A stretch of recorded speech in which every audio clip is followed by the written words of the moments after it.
has the Mauser archive maybe found any documents in like the recent, like maybe last 10 years or so that didn't know existed before then, or maybe something that was assumed to be lost and was rediscovered? Yeah, there is one aspect that is very interesting that we also highlight in the book.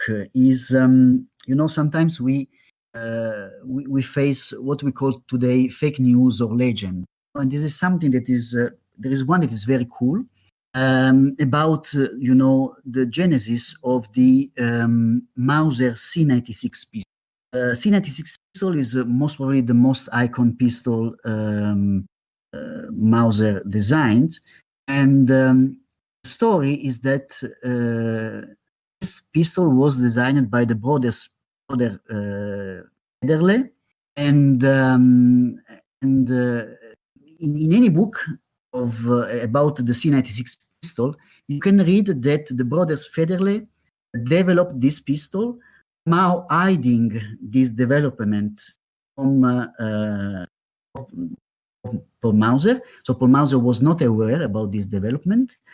And when Paul Mauser discovered that the Federle brothers that were employees of Mauser developed this pistol, he was for sure unhappy, but he decided to patent the pistol and to produce the pistol. Yeah, this one is one of the sort of legend that there is around the C96 pistol. Now what happened, what we discover in our documents is something different, and is really well explained in the book. So what happened is that, first of all, it is impossible that the brothers Federle developed a pistol without that Paul Mauser was informed. It's because Fidel Federle and Paul Mauser, they were good friends, and they were also somehow relatives, because Fidel Federle got married with the nephew, with the daughter of one of the let's say relative of the Paul Mauser wife. So it was impossible for Fidel Federle to not inform Paul Mauser about the development of a gun, and there was not real reason to do this, because they were collaborating every day in the workshop. There was no reason for Federle to hide this development. Real history behind this is different, and we discovered this while doing our researches. The real story behind is that Bergmann, another great firearm developer and producer, inventor in Germany, designed his own pistol and contact Paul Mauser in order to, let me say, ask Paul Mauser to produce the pistol. And for a long time, this, let's say, sort of contract or agreement was up, and Bergmann traveled several times to Oberdorf in order to transfer the competence he had in the semi-automatic pistol production, and also in the ballistics and in the production of ammunition, to the Mauser company, that, on the contrary, was a little bit delayed in the market for the semi-automatic pistol. And so Bergmann did a sort of transfer of competence to Mauser. And in this particular situation, Paul played a little bit nasty game, because in fact decided to, while Bergmann was transferring this competence, Mauser decided to develop his own semi-automatic pistol, and he gave to the Federle brothers a task to produce this pistol. Let's say while Bergmann was transferring information to Mauser in order to design his own pistol, Mauser decided to set up his own the design of his own pistol. This was done in a secret way with respect to Bergmann.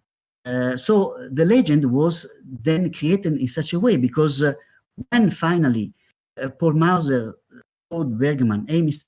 Moore, in producing your pistol, because we want to produce our pistol," this story about the secret development of the Federle brothers was created in order to mitigate the position of Paul Mauser with respect to Bergmann and this nasty game he played with Bergmann.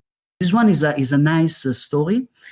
It still survive up to now, and that we finally make this clear.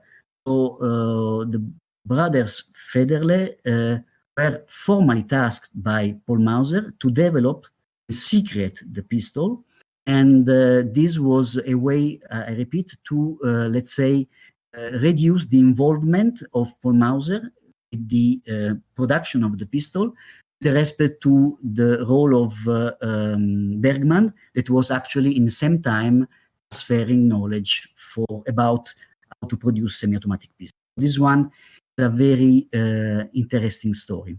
Yeah, wow. So if I understand, hang on, Danny. If I understand, he invented the story to cover himself so that it wouldn't look like he was stealing from Bergmann. Correct. This is a good way to summarize my point.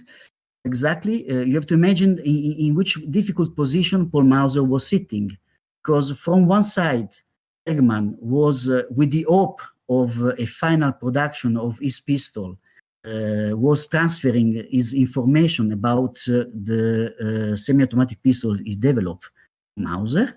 And at the same time, Mauser asked brothers Federle develop pistol themselves.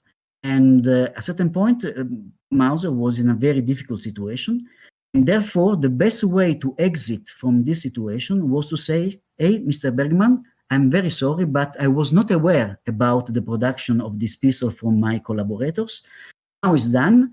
So I will push this pistol, and I don't want to produce anymore your pistol. You see in which difficult situation Paul Mauser was in that period. Yes. Yeah. Wow. Wasn't there a lawsuit between Bergmann and Mauser over the C96? And this is very very nice information. In fact, there is a letter. Let's say a letter that Mr. Bergmann wrote Alphonse Mauser. Again, he wrote to Alphonse Mauser just to highlight the fact that, because we discussed already that the relationship between Alphonse Mauser and Paul Mauser was not a good relationship because of the story about the Model 71. Wilhelm Mauser was, let me say, against Mauser.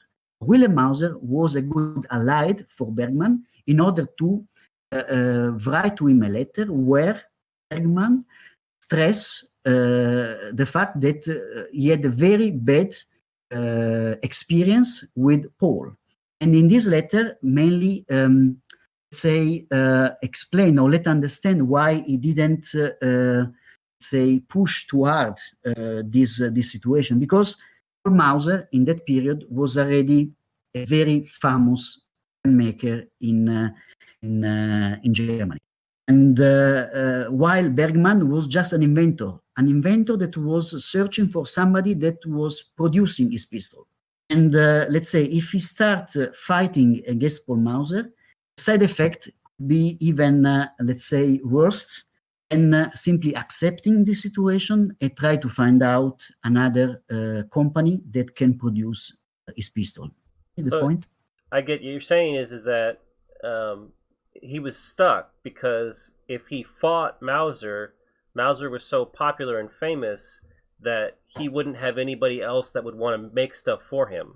Sure, yeah. This is mainly, there was a risk that at this point, because, Paul Mauser was already a very famous worldwide inventor, while Bergmann was just not inventor, sorry, was just a worldwide producer of a gun and leader of a company.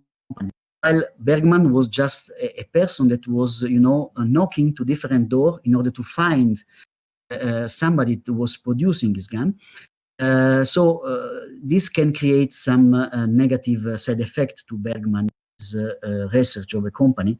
So he was scared to fight against this might of Mauser. For this, he decided to don't go to a court case with Paul, but actually, he decided simply to silent and carry on the production of his pistol to another company. And but the frustration he had is really well explained in this letter he wrote to Alphonse Mauser. I can imagine being extremely frustrated. Yeah, absolutely. In fact, Paul Mauser made just, I guess, something like 10 of the Bergmann pistol, something very small, a small number of Bergmann pistol. And when Paul Mauser decided to carry on with the C96, he gave back to this 10 pistol to Bergmann and say, okay, we cannot carry on with our relationship. I'm sorry. And then Bergmann, I'm not really an expert in the Bergmann pistol, but Bergmann found out another way to use his well famous semi-automatic pistol that actually looks not very different from a C96 at the aesthetical point of view. Yeah. The Bergmann Bayard 1910 model does kind of they look similar. Yeah, they look similar. And this one is the story behind, and I have to say that this one is the only, let's say, negative aspect I realize in the life of Paul Mauser, because for the rest, Paul Mauser was a really correct person. Okay? So I don't know the reason why, let's say, Mauser decided to play this game that was a little bit nasty with Bergmann. Okay, so the reason is unclear. But this is a fact, and we have the evidence with the Paul Mauser documentation, and we have also the evidence with this letter between Bergmann and Alphonse Mauser. It is still available, the original copy, and all the story was clearly written by Bergmann himself to Alphonse Mauser.